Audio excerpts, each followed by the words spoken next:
Imam Syafi'i radhiyallahu anhu, pernah saya ceritakan pada pertemuan yang lalu, di saat mau dikirim ke Madinah, ibunya ada di Mekah. Setelah belajar di Mekah itu rupanya gurunya kehabisan bekal. Syafi'i, sudah habis ilmuku, pergi kau ke Madinah. Waduh, ada murid kayak begitu, hebat benar. Saya pengen punya ilmu begitu sampai saya pengen punya santri langsung begitu.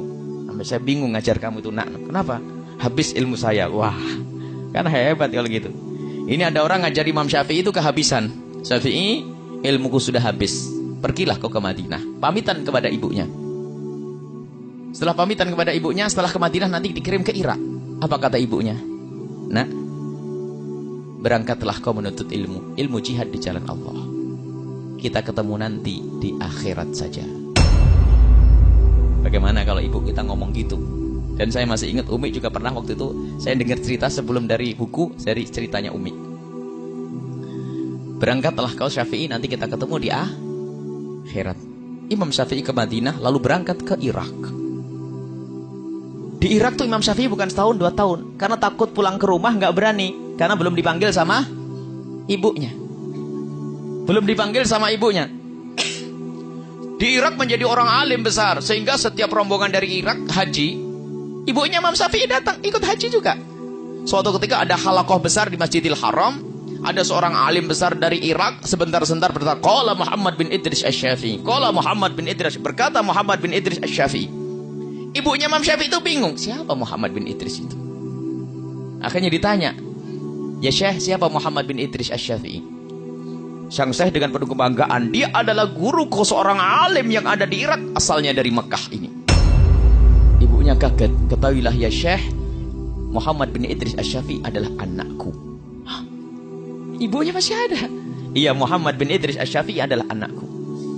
Akhirnya dihormati ibunya Imam Syafi'i. Terus apa pesanmu untuk Syafi'i? Pesanku untuk Syafi'i, kalau memang Syafi'i pengen pulang, Syafi'i boleh pulang. Baru disampaikan kepada Imam Syafi'i bahwasanya Syafi'i boleh pulang. Dulu janjinya ketemu di akhirat. Artinya sudah tidak harapan ketemu di dunia kayak gitu. Karena tidak ada telepon, tidak ada SMS, nggak ada. Akhirnya disampaikan kepada Imam Syafi'i, langsung bergegas Imam Syafi'i pulang. Karena Imam Syafi'i itu kiai gede, ulama kelas nasional, internasional waktu itu, sehingga syairnya Imam Syafi'i itu kalau dibawa ke Mekah langsung tersebar ke penjuru dunia. Akhirnya Imam Syafi'i waktu mau berangkat pulang, orang-orang yang sudah mencintai Imam Syafi'i memberikan kekayaannya. Ada yang ngasih 3 onta, 1 onta. Ini bayangkan se-Irak. Jadi Imam Syafi'i punya ratusan onta pulang. Dengan isinya sekaligus di punggungnya unta. Imam Syafi'i bingung, dikawal oleh beberapa santrinya, ngikuti Imam Syafi'i. Jadi Imam Syafi'i pulang dengan kekayaan. Lihat, carinya rizki, carinya duit, carinya ilmu, tapi pulang dikasih kekayaan. Sampai di batas kota Mekah, Imam Syafi'i menyuruh santrinya untuk mengetuk pintu ibunya agar memberikan kabar bahwasanya Imam Syafi'i sudah dekat. Dan memang begitu disunnahkan. Kalau kita mau pulang, itu kita memberikan kabar agar yang di rumah mempersiapkan. Jangan bikin kejutan. Nah, memberi kabar. Setelah diketuk pintunya, menjawab ibunya, siapa ini? Saya muridnya Syafi'i, Imam Syafi'i. Kenapa? Imam Syafi'i sudah di tapal batas kota Makkah dan dia sudah mau masuk. Ibunya bertanya, Syafi'i bawa apa? Dengan penuh kebanggaan, muridnya Imam Syafi'i bercerita, Imam Syafi'i membawa ratusan onta. Ditutup itu, aku menyuruh Syafi'i ke Irak bukan cari dunia. Katakan kepada Syafi'i, Syafi'i tidak boleh pulang ke rumah. Sekarang suruh cari duit. Anaknya jadikan sapi perah cari duit. Sekarang nih, kalau nggak bawa duit suruh pulang. Balik ini. Ini bawa onta banyak, marah ibunya. Aku nyuruh Syafi'i ke Irak bukan cari duit, bukan cari onta. Akhirnya sampaikan Imam Syafi'i, gemeteran dia nyampaikan, ya Imam Syafi'i, ibumu marah. Kenapa? Ibu bertanya Syafi'i bawa apa?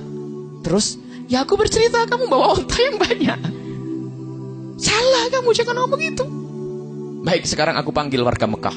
Semua ontanya, hartanya dibagikan kepada semua penghuni Mekah. Yang ada hanya kitab saja. Sampaikan kepada ibuku, dikentuk. Siapa ini? Aku murid Syafi'i. Kenapa? Ontanya Syafi'i sudah dibagikan semuanya, yang tertinggal hanya kitabnya saja dan ilmunya. Ya sudah, kalau begitu Syafi'i aku tunggu. Allah. Ada 2 hikmah. Yang pertama, Ibu yang baik itu tidak menjadikan anaknya sapi perah untuk cari duit. Itu loh, ibu yang benar. Yang kedua, kalau ibu ngelepas anaknya sukarela, ditemukan lagi oleh Allah di dunia. Lihat, rela padahal ibunya Imam Syafi'i ngelepas anaknya, nak ketemu di akhirat. Loh, pol-polan ini. Pol-polan. Umi dulu pernah ngomong sepintas ngomong gitu ya, ketemu di akhirat. Saya ingat. Cuman ya setelah itu ketemu lagi di dunia kan.